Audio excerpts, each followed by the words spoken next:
octave mandolin. It's a gold tone OM 800T, and I'm going to do a little bit of a review for it. And it's probably going to be for sale before too long because I bought it as a shop instrument to just kind of check it out and see what octave mandolins are like. And I do that quite a bit. You know, I get a banjo or something that I'm not familiar with, play with a little bit, learn about it, and then sell it on and go buy something else, you know, so that I learn stuff for the shop.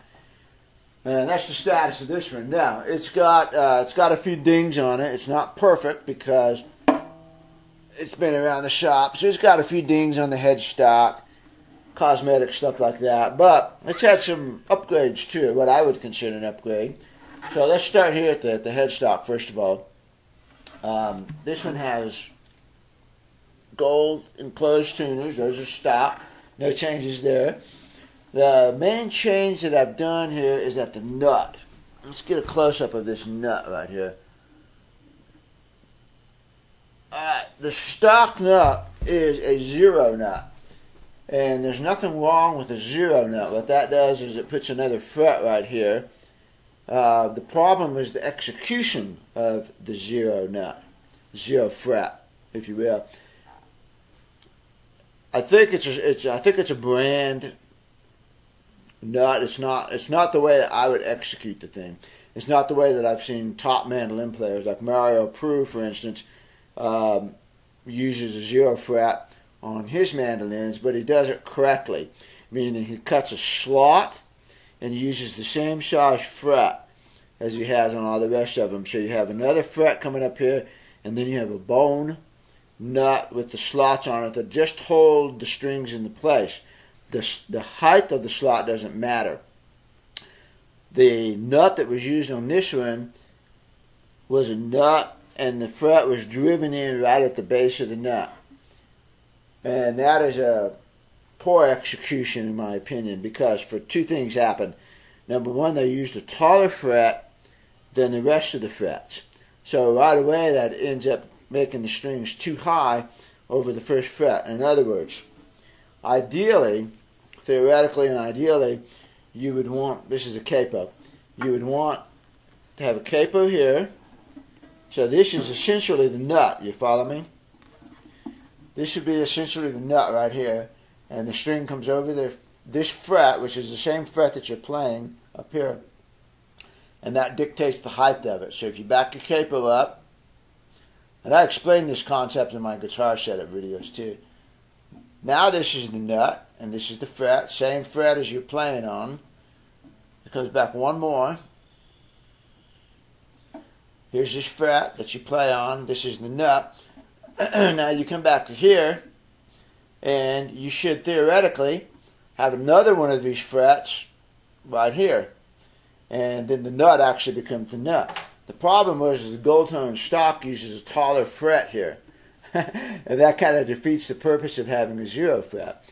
So I didn't like that. So the first thing I did to get the nut, the height off the first fret down to where I thought it should be, was to try filing the fret. Well, when I did that, the plastic nut spacer, string spacer if you will, broke in between the courses because it was plastic and cheap. So I tried using a different size fret in there. I tried using an Evo fret of the correct height. And that just didn't do it because these frets are sitting flat on the fingerboard. When you try to jam it in here, the fret sits at an angle, so the strings still come off higher than a regular fret. So finally I just said, you know what? And I built a regular nut out of bone, and then in order to take the space up for the fret, because, you know, the fret's sticking out a little bit here, I used an ebony spacer right here. So I made kind of a mock zero fret. Now you can see what I'm talking about. So I made an ebony spacer right there to get the strings out the correct distance. This is a real bone nut now. It's durable, and it sure sounds a lot better than the plastic nut did.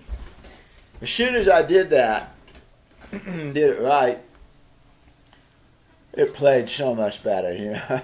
when I got the height off the first fret correct, and I'm able to adjust it and get it exactly where I want individually, which of course going across the frets, they're all the same. But I was able to get it right, and I got my spacing a lot more even than the stock nut did. So I have an even spacing in between the strings right here, which the stock one did not have, and that has the effect of giving a much more roomier feeling fingerboard. That's the one modification I made to this mandolin, and it takes me a little while to talk about it, because it's a complicated, sophisticated change maybe. So that's not stock. You've got my nut on there with an ebony spacer, and now it plays great. I thought about cutting the fingerboard off right there. Just going ahead and cutting it off and using a standard nut, period. But this is a pretty good option for now, and I didn't mess with it. The stock nut, which is broken, is in the case, and it comes with it. You could always go back to a 0 fret on this one if you wanted to. The way I would do it more correctly would be to route underneath the nut here, or even just take the fret and cut off the back side of the tang so that it sat up against there, sat flush, and went straight down into the slot. And that would be a good option. But I thought the ebony worked pretty good. Okay, moving on down the fingerboard here. This fingerboard is just very, very lightly radiused. My guess is it's a 16 or 18 inch radius, about the same as a Martin guitar. It feels good, It doesn't feel flat. It's got just a tiny bit of radius to it, and it's comfortable to play.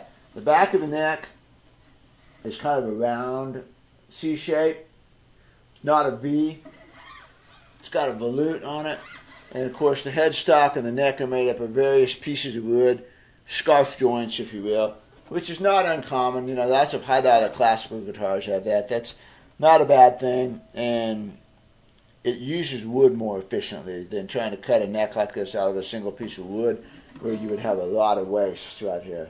And that would drive a waste, as in wasted wood, not a waste, as in your hips.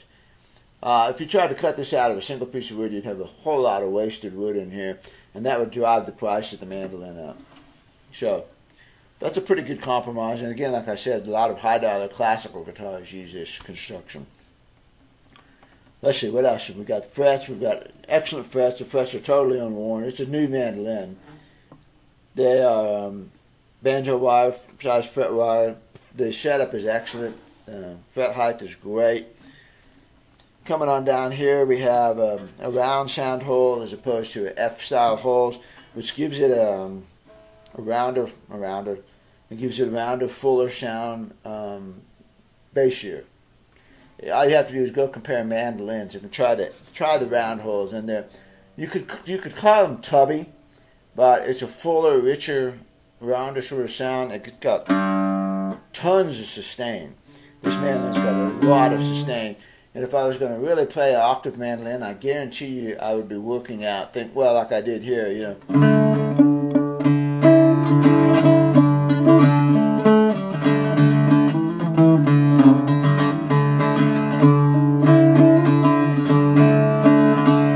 I'd be using some drone strings for sure on this thing.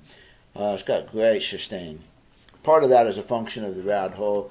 Part of it is a function of the flat top, as opposed to carved, rounded, arched top like an F-style mandolin would have. This is a style of mandolin building that is very Celtic-oriented. And when I look at these, I think of the Trinity College mandolins, mandolas, octave mandolins. Trinity College is a well-known Celtic-style mandolin. You don't want a lot of bark and cut on that sort of style. You want a rich, full Celtic style. I'm going to say medieval sounding sort of thing. Of course, I don't know what medieval sounds like because I'm not quite that old, but that's the image you have. There's a certain sound there, and that's produced by a flat top, round hole mandolin. That's the style this is after. All right, this mandolin has a pickup built into it, which is nice. That's a nice bonus. I mean, here's the jack right here, and the pickup is up here underneath the bridge. It's a single wire that's drilled through the top, so it is a saddle transducer. It sounds good, and it's just a nice bonus because if you plug in and you've got your pickup ready to go, a K&K pickup is $120 or something like that installed. So having that pickup in there is nice. That was cool. The tailpiece is a cast one-piece sort of thing with posts on it. Put your strings on, the strings go underneath it, the posts go on. I much prefer this style of tailpiece where the strings go under and then over. And this way, as the tailpiece is down here, the strings want to lift the tailpiece up. And that's so much healthier for the back of the mandolin than the kind of tailpieces where they come over the top and pull down. And those, and I know this from first-hand experience, can cause the top of the mandolin to cave in. This is a much smarter design.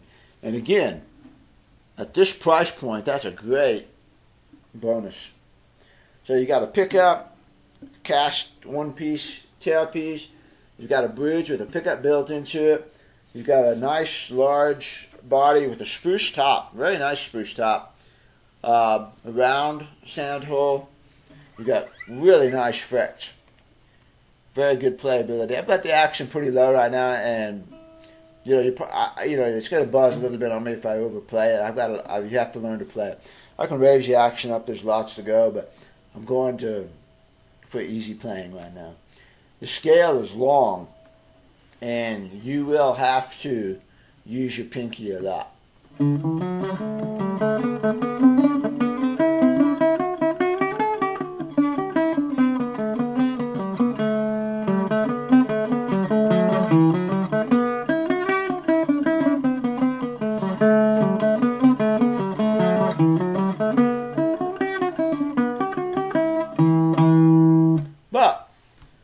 That's what you do. Use your pinky a lot. If too long of a reach, your hand gets tired, you just want to practice, get a capo. Put a capo on the second fret. One thing I have not done, I haven't tried tuning it down a whole step yet. If you tuned it down the whole step and then put the capo on the second fret, you would be the same as if you were open. And the strings would be pretty loose, but you could raise your action up a little bit. That might be a viable option, and then when you took the capo off, it'd be even a whole tone lower. That might open up some possibilities on octave mandolin.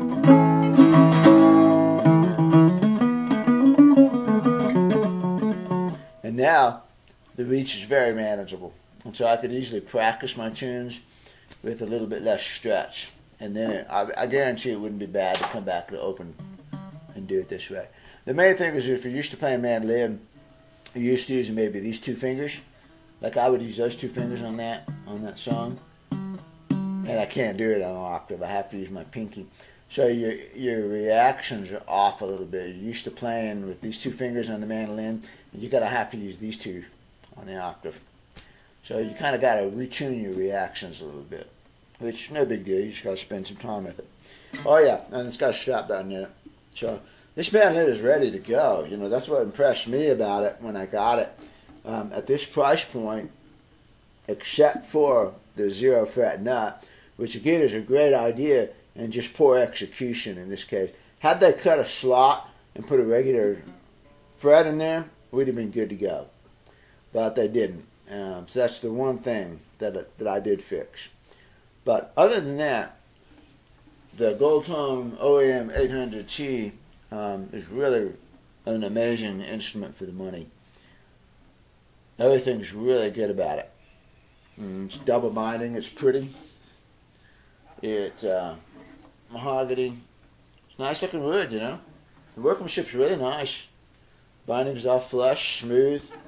It's good. I'm impressed with it. Of course, Chinese instruments are come a long ways, and you just can't get that kind of features and setup and value anywhere else. Kind of unfortunate, that it has to be that way. But if you're looking to explore octave mandolins and mess around with them, gonna use it once in a while in some songs. This is a great mandolin to get. So, comes with a nice hardshell case. It looks like a little banjo case over there. It's got an arched top to it, really plush inside. God, I mean, if you were to buy the case, it'd be $60-80 alone right there. Then you add in a $100 pickup, tailpiece like that. It's quite a value. It's quite a deal. So there it is, a Gold Tongue OM 800T.